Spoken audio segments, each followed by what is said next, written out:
Eu acredito que a inteligência artificial pode ajudar ONGs a agilizarem processos em que elas gastam muito tempo. Então essa parte de coletar informação, analisar informação, a inteligência artificial pode ajudar muito, deixando mais tempo para que as pessoas e a própria organização possam pensar mais nas estratégias.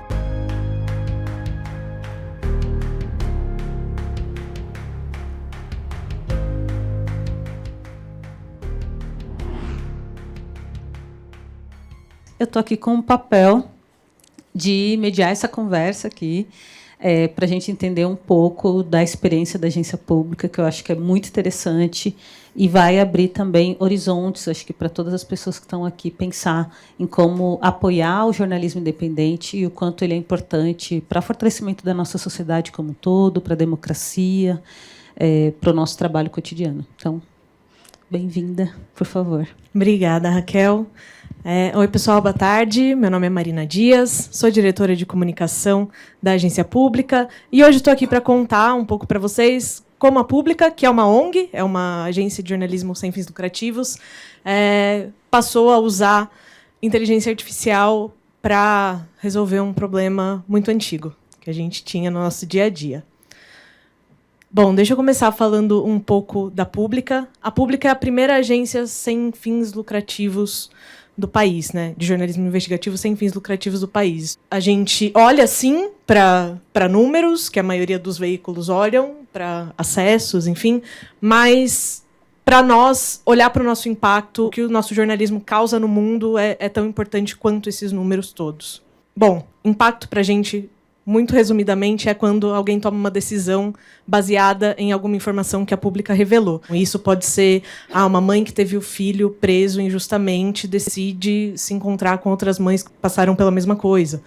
Ou uma deputada criou um projeto de lei baseado numa reportagem nossa. Bom, e aí o que a gente usa para identificar impacto? A gente olha para menções em sites, jornais, podcasts, rádio, TV, menção em rede social também, menções em relatórios e documentos públicos, relatos que chegam para a nossa equipe, isso acontece bastante, então o engajamento da equipe é fundamental. E também temos usos profissionais diversos, então quando um professor usa uma reportagem nossa em sala de aula, ou quando um advogado usa num caso, enfim, para defender seu cliente e tal, isso tudo a gente usa para o nosso monitoramento de impacto. Até 2018, a gente fazia isso manualmente. E aí, em 2019, a gente começou a planilhar isso e ter um controle maior e ter uma metodologia mesmo. Só que isso levava muito tempo. Até que, em 2023, nós criamos o Public IQ com uma ajudinha de IA do ChatGPT, especificamente. Então, o Public IQ ele pega essas 400 menções por mês, também puxa o conteúdo que a gente publica no site, descarta falsos positivos. Essas menções elas são associadas às publicações correspondentes, classificadas por tipo e descritas. Então, tem uma descriçãozinha do que aconteceu ali.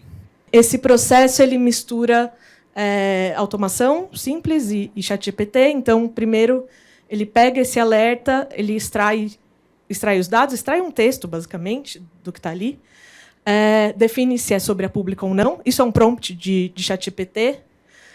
Depois define se é uma republicação ou não. Como a gente distribui nosso conteúdo gratuitamente, a gente tem que separar as republicações de outros tipos de menção. Depois ele encontra o artigo relacionado. Depois ele gera uma análise. Isso também é feito pelo ChatGPT. Ele conta para a gente o que está acontecendo, em qual contexto a Pública foi citada e por que isso é importante para a gente. E também tenta falar qual reportagem foi, nem sempre é possível. E depois ele classifica essa menção. A gente tem sete categorias possíveis que a gente foi criando e que, desenvolvendo isso, eu descobri que elas eram extremamente subjetivas e fui obrigada a trabalhar muito nessa classificação, porque o ChatGPT não entendia, simplesmente. Assim. Acho que essa foi a parte mais difícil, contar para o sistema como era a nossa metodologia. E aí a gente consegue olhar isso por reportagem. O nosso sistema ele pega todas essas menções, cada uma com sua descriçãozinha, faz um resumão de todas essas descrições, e aí nós usamos isso nos nossos relatórios, tanto internos quanto externos, para apoiar a nossa própria comunicação. Eu também consigo fazer grupos de reportagens. Então, por exemplo, se eu quero saber agora, se eu quero olhar para o impacto da nossa cobertura sobre os desastres no Rio Grande do Sul, consigo fazer um grupo de matéria sobre isso e olhar para esses impactos. Resultados práticos até aqui. A gente economiza cerca aí de 75% do tempo que a gente levava antes, quando era tudo manual. A gente faz análises mais completas de cada menção, porque a gente tinha, imagina, 20 menções por dia. Você não consegue fazer, né, levar muito tempo, escrever um parágrafo inteiro sobre cada link. E a gente também é meio modesta com o nosso trabalho, e o ChatGPT não é. Ele definitivamente não é modesto. Então, ele levanta bem a nossa bola. Também passamos a fazer uma classificação muito mais consistente. Antes, eu trocava ideia com a minha equipe sobre como classificar cada coisa. O ChatGPT não para me perguntar: você acha que isso é assim ou não? Ele precisa saber exatamente como as coisas devem ser classificadas. Então, como eu já falei, acho que essa foi a parte mais difícil, assim, ensinar para ele essa classificação. E a gente segue revisando e checando menção por menção e tudo que o ChatGPT faz nesse processo. No fim das contas, o PublicaIQ permite a gente ser muito mais ágil num processo que é importante para a gente, mas que demorava muito tempo, custava muito do nosso tempo. E aí agora a gente consegue fazer mais jornalismo, consegue pensar mais em estratégias de impacto, para depois ele olhar para tudo isso e classificar tudo. E é isso, gente. Muito obrigada. E vamos conversar.